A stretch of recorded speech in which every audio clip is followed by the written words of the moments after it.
Hello friends, మనం రెగ్యులర్గా లైటర్ని use చేస్తూనే ఉంటాము. వంట చేయాలన్నా, గ్యాస్ వెలిగించాలన్నా మొట్టమొదట కావాల్సింది ఇదే. కానీ ఇది యూస్ చేసేసిన తర్వాత గ్యాస్ దగ్గరే అటు ఇటు వెళ్ళిపోతూ ఉంటుంది. ఒక్కొక్కసారి స్టవ్ కిందకి వెళ్ళిపోయి కనబడకుండా ఉంటుంది. దీనికోసం నా దగ్గర ఒక మంచి టిప్ ఉంది. దీనికోసం ఏం చేయాలంటే బాటిల్ క్యాప్స్ని ఒక రెండింటిని తీసుకోండి. సేమ్ దాని సైజులో ఉండేలాగా 2 డబుల్ సైడెడ్ టేప్ని స్టిక్కర్స్ని కట్ చేసుకోండి అదే సైజులో. ఇప్పుడు ఈ స్టిక్కర్స్ని క్యాప్స్ మీద అతికించుకోండి.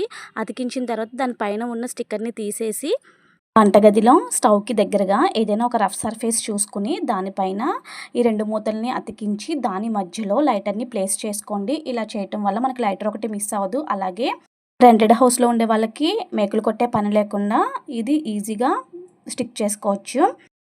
మనకి ఓన్లీ రఫ్ సర్ఫేస్ మీదే వర్కౌట్ అవుతుంది. స్మూత్ సర్ఫేస్ మీద వర్కౌట్ అవ్వదు. టైల్స్ అలాంటి వాటి మీద అతికించినప్పుడు ఇది ఉండదు, జారిపోతుంది అన్నమాట. వీడియో మీకు నచ్చితే కనుక ప్లీజ్ నా వీడియోస్ని లైక్ చేసి షేర్ చేయండి. అలాగే నా ఛానల్ని సబ్స్క్రైబ్ చేసుకోండి. Bye bye.